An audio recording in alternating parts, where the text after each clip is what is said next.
Bismillahirrahmanirrahim. Alhamdulillahirabbil alamin. Allahumma shalli ala Muhammad wa ali Muhammad. Pemirsa Al-Qurba TV yang dirahmati oleh Allah, Assalamualaikum warahmatullahi wabarakatuh. Salat dan puasa adalah dua ibadah utama dalam agama Islam.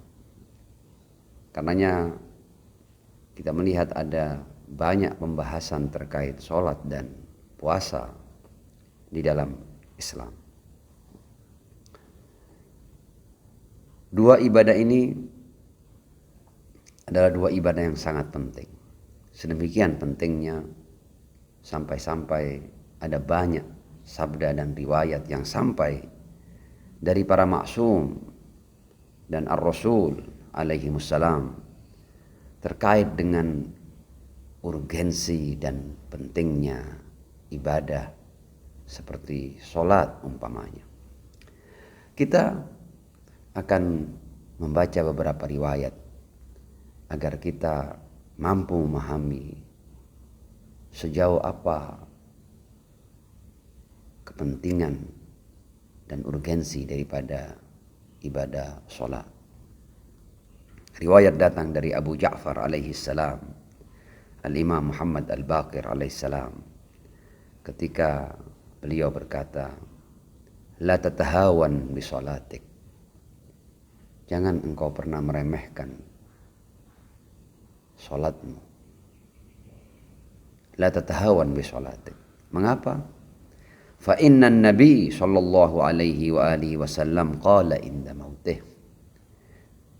Karena saat menjelang kematian, Ar-Rasul sallallahu alaihi wa alihi berkata, dan kita tahu kan, bahwa ketika seseorang hendak mengalami kematian dan dia sudah mulai menyadari bahwa waktunya tinggal sedikit di dunia ini, maka di waktu sedikit yang tersisa itu pasti yang dia sampaikan adalah hal-hal yang paling penting. Karenanya yang kita paham dari sejarah Ar-Rasul sallallahu alaihi wa alihi tentang apa yang beliau pesankan di saat-saat menjelang wafatnya, di antaranya adalah pesan tentang ats-tsaqalain. Inni tarikun fikum ats-tsaqalain, kitabullah wa itrati ahla baiti. Dan di antara hal penting lain yang dia pesankan di saat-saat menjelang wafatnya adalah kalimat ini. Fa inna Nabi sallallahu alaihi wa alihi wasallam qala inda mautih laisa minni man istakhaffa bi salatih. Bukan dari golonganku orang yang meremehkan sholatnya. Laisa minni man syariba muskiran. Juga bukan dari golonganku orang yang meminum minuman yang memabukkan. La yaridu alayyal haud la wallah.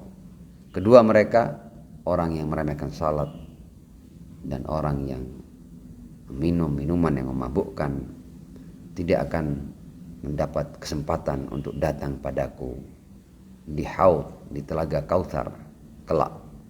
La wallah, tidak demi Allah, kata Ar-Rasul sallallahu alaihi wa alihi. Nah, riwayat ini memahamkan kepada kita bahwa urusan meremehkan sholat akan berkonsekuensi kita tidak akan diakui oleh Ar-Rasul sallallahu alaihi wa alihi sebagai pengikutnya, sebagai umatnya.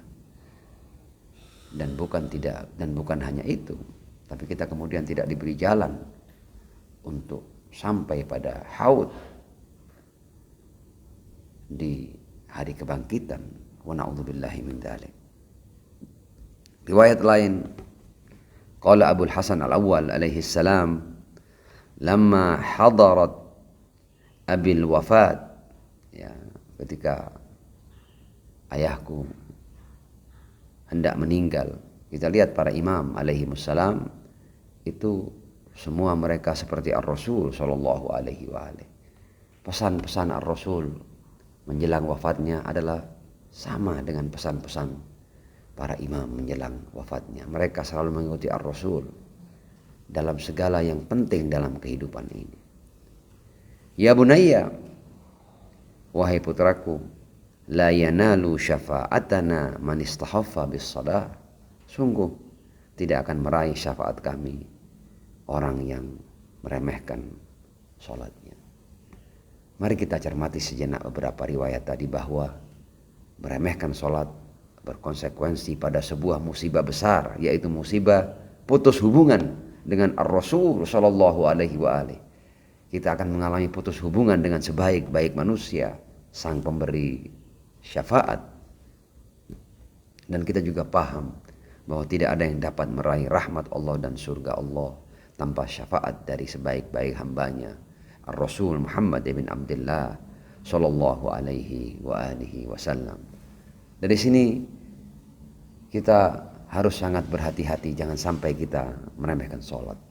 Kita mendahulukan kegiatan apapun daripada sholat, boleh jadi itu termasuk meremehkan sholat. Kalau kita menganggap ada hal yang lebih penting daripada sholat, itu boleh jadi sama dengan kita meremehkan sholat. Bagaimana kita bisa mementingkan sesuatu melebihi sholat, kalau sholat itu adalah cahaya mata bagi ar-Rasul sallallahu alaihi wa alihi.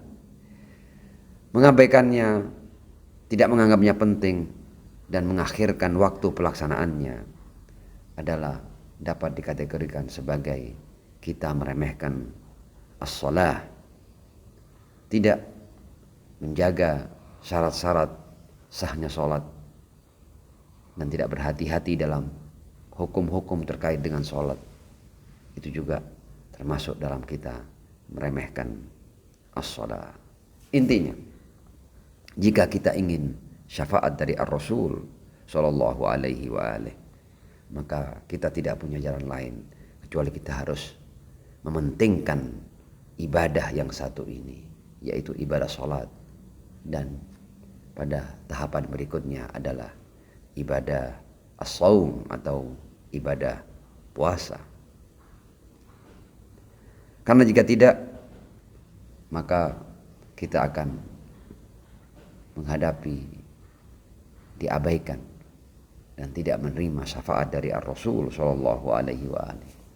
Dan perlu kita camkan pada diri kita bahwa Allah sama sekali tidak perlu dengan ibadah dan sholat kita, tidak perlu dengan puasa kita, tapi justru kitalah yang perlu pada sholat dan pada puasa dalam rangka meraih keridhaan Allah subhanahu wa ta'ala. Mudah-mudahan kita dapat meningkatkan kualitas sholat kita, kualitas puasa kita di bulan di mana kita menjadi tamu Allah, yaitu bulan suci dan agung Ramadan. Ja'alanallah wa iyyakum minas shaimin wal qaimin fi hadzal syahril azim. Dan kita tidak pernah berhenti berdoa, semoga Allah memberikan kemenangan dan kemerdekaan pada rakyat Palestina dan Gaza. Assalamualaikum warahmatullahi wabarakatuh.